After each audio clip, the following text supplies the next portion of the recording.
Hello दोस्तों, आज हम बात करने वाले हैं मध्य प्रदेश के भौतिक विभाजन के बारे में। बेसिकली हम सब जानते हैं कि मध्य प्रदेश प्रायद्वीपीय भारत के पठार का ही हिस्सा है। इसको बेसिकली 3 भागों में बांटा गया है, जो कि है मध्य भारत का पठार, ये वाला मध्य भारत का पठार।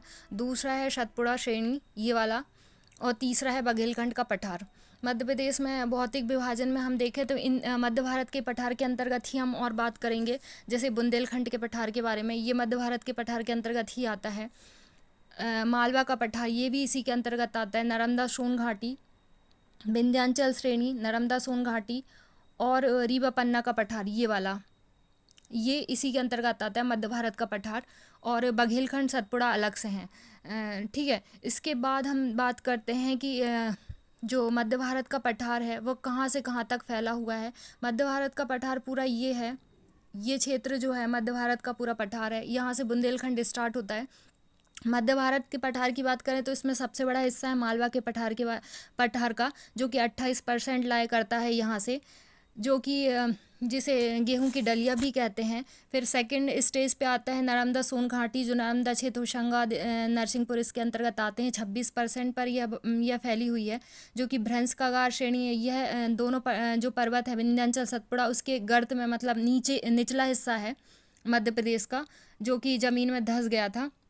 मध्य भारत के पठार की बात करें तो यहाँ गेहूँ, सरसों, ज्वार की बहुत अधिक मात्रा में उत्पादन होता है। चंबल नदी इसके यहाँ से गई है, जो कि गलिया पर्दन का कार्य करती है और ये उत्काद भूमि वेटलैंड का निर्माण करती है। इसके कारण इसे उपाद्री मध्य भारत के क्षेत्र को मध्य भारत के पठार को उपाद्री क्षेत्र भी कहते हैं। यह 10.7% पर लाया करता है।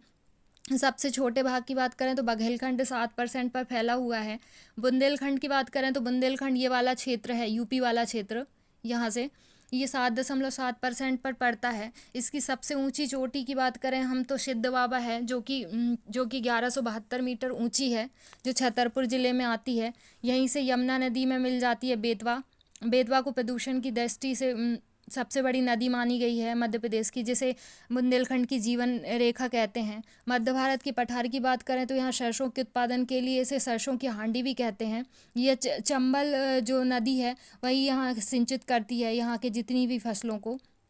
फिर हम बात करें इनकी ऊंची चोटी की, तो सतपुड़ा 7 पहाड़ियों से मिलकर बनी हुई है सतपुड़ा, जो कि गुजरात, महाराष्ट्र तथा यहाँ छोटा नागपुर का पठार छत्तीसगढ़ मैकल श्रेणी तक फैली हुई है।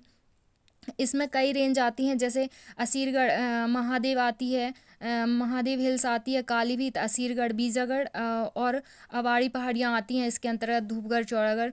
महादेव पहाड़ी जो है 1350 मीटर ऊंची है, जो मध्य प्रदेश की सबसे ऊंची चोटी मानी जाती है, चौरागढ़, धूपगढ़। फिर इसके बाद हम बात करते हैं तो विंध्याचल श्रेणी की। विंध्याचल श्रेणी में सद्भावना जो है, सद्भावना जिसे गुडविल कहते हैं, वह सबसे ऊंची चोटी है यहाँ की। फिर आती है मैकल, कैमूर, भांडेर, ये सब विंध्याचल की है। अमरकंटक, जहाँ से नर्मदा नदी का उद्गम हुआ है अनूपपुर जिले से। फिर बात करते हैं हम मालवा के पठार की ऊंची चोटी के बारे में, जिसे हम सिगार कहते हैं। 881 मीटर ऊँची है, जो कि सिद्ध बाबा की बात हम कर ही चुके हैं।